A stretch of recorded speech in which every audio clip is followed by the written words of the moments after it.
Justice جواد S خواجہ پونی والی سرکار کون ہے؟ ناظرین، جیسا کہ ہم نے آپ کو پہلے ہی دن بتایا تھا کہ ہمارا کام عدلیہ میں کالی بھیڑوں کو بے نقاب کرنا ہے، تو آئیے آپ کو آج ایک اور کالی بھیڑ سے متعارف کرواتے ہیں۔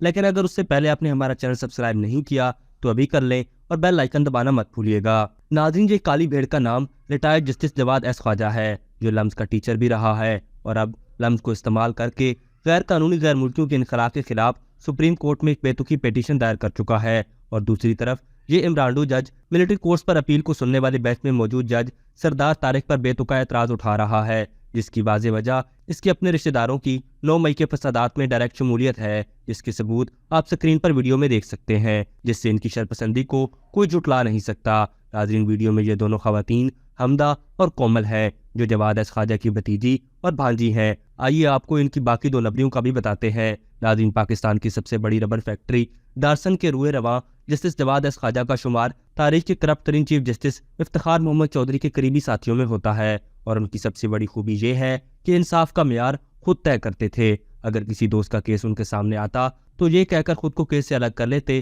کہ میرا اس سے تعلق کیس پر اثر انداز ہو سکتا ہے، جیسا کہ حامد رضا کیس وغیرہ۔ لیکن اگر ان کے خاندان میں سے کسی کا کیس سامنے آتا تو اس سے جوں کی طرح چمٹ جاتے تھے۔ 19 اپریل 2014 کو جیو کی انتظامیہ نے سپریم کورٹ میں نشریات کی بندش کے خلاف پیٹیشن دائر کی۔ اس پیٹیشن کو سننے کے لیے جواد ایس خواجہ، جسٹس گلزار احمد اور جسٹس مشیر عالم پر مشتمل 3 رکنی بینچ بنا۔ جیو کے مالک میر شکیل الرحمان کی ہمشیرہ جسٹس جواد ایس خواجہ کی بھابھی ہیں۔ کچھ جیو مخالفین اور دل جلوں نے چوک چوراہوں میں جسٹس جواد ایس خواجہ کی رشتہ داری اور انصاف کے حوالے سے بینرز لگائے۔ لوگوں کا خیال تھا کہ جب جسٹس جواد ایس خواجہ دوستوں کے کیس نہیں سنتے تو اپنے رشتہ داروں کا کیوں کر سنیں گے۔ جسٹس جواد ایس خواجہ اس کیس سے تو الگ نہ ہوئے بلکہ مزید جوں کی طرح چمٹ گئے۔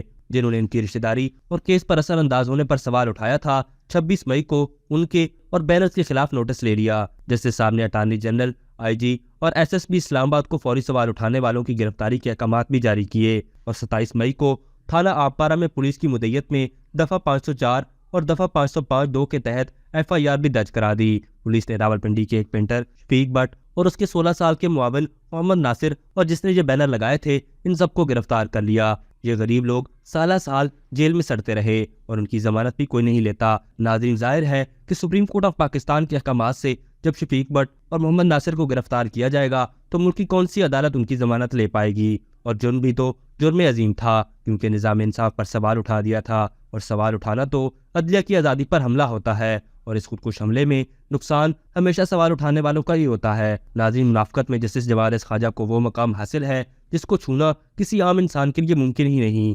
پاکستان تحریک انصاف کے دور حکومت میں 29 افراد کو فوجی عدالتوں سے سزائیں سنائی گئیں، اور اس پر جسٹس جواد ایس خواجہ خاموش رہے۔ لیکن جیسے ہی 9 مئی کا ثانیہ ہوا، پی ٹی آئی سے تعلق رکھنے والے ملزمان کی ملٹری عدالتوں میں ٹرائل کی بازگشت سنائی دینے لگی تو جسٹس جواد ایس خواجہ شہریوں کے ملٹری عدالتوں میں ٹرائل کے خلاف سپریم کورٹ میں درخواست لے کر پہنچ گئے، کیونکہ معاملہ اپنی پی ٹی آئی کی شرپسند بھانجی اور بھتیجی کو بچانا تھا، اور انصاف کا معیار اسی لحاظ سے خود طے کرنا تھا۔